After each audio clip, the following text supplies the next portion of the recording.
watch the Southern Hummingbird episode of Tweet? Yes, please. When you first heard the album, how did it feel? Like, what went through your mind after hearing this amazing body of work? So I will say 2002 was also a year where my musical palette and ear started to develop and change. Okay. I've always loved music, but like Full Moon came out that year. A couple other albums that I flocked to came out that year, but Full Moon was out maybe a month or so before Southern Hummingbird. And I remember in that month's time, because I was expecting from Brandy, I was expecting a certain thing. And then when I heard Oops, Oh My, like I said earlier, I was expecting that sound throughout the whole album. Of course, not the same song, track 1 through 15, but of course, like the same threading throughout the whole record. Right. But for some reason, 2002 was a year where my ears just started to appreciate just, other sounds, other types of music. Yeah, it was just different for me that year. So when I popped the record in, I remember going to Target, getting that album. It was a Saturday. And I came home and I listened to the album. And I remember the first time I heard it, I didn't know if I liked it or not. Okay. I didn't know if I liked it or not because, again, I was expecting. I went into it with expectations. Right. And I learned that year to not have all these expectations on music like that, because that you'll psych yourself out and you'll hinder yourself from something great if you have all these expectations. So I was like, okay, clearly this girl can sing. Let me just clear my mind out and just kind of go into it, just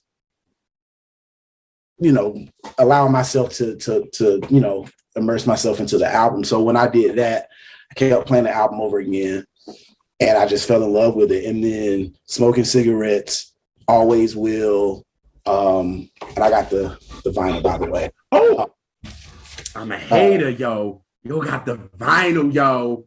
Best Friend. Like a lot of the ballads on the album is really what drew me in. It's just, and to your point, Elise, I'm so glad that we got the album that we got, because I mean, she just shined on the slower records. Best Friend with Bilal, like I've always wanted a full Tweet and Bilal EP or album after that.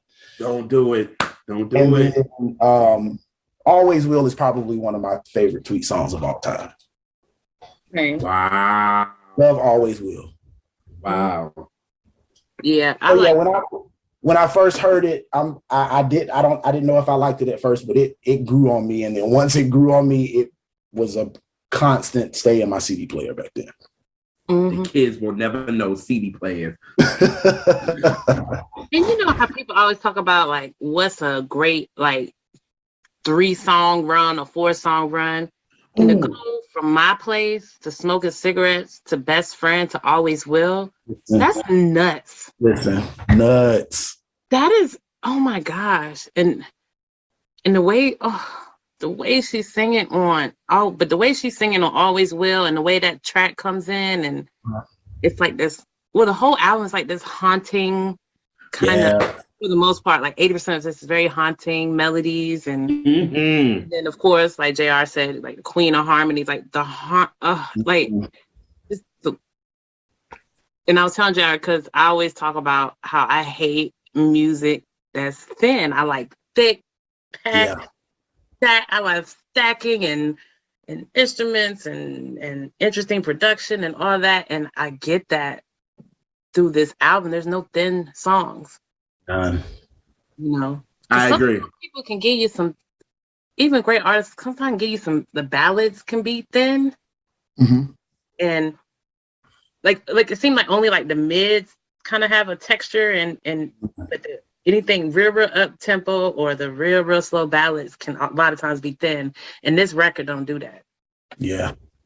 Y'all know what mine honestly is, when it goes from beautiful to heaven.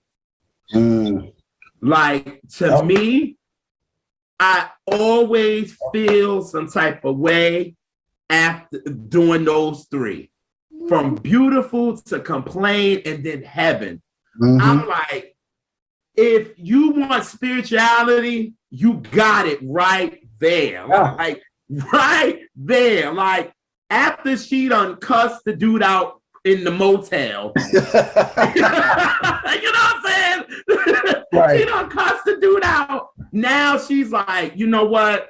I gotta love me and I gotta find God. You know what I mean? That's what I felt like.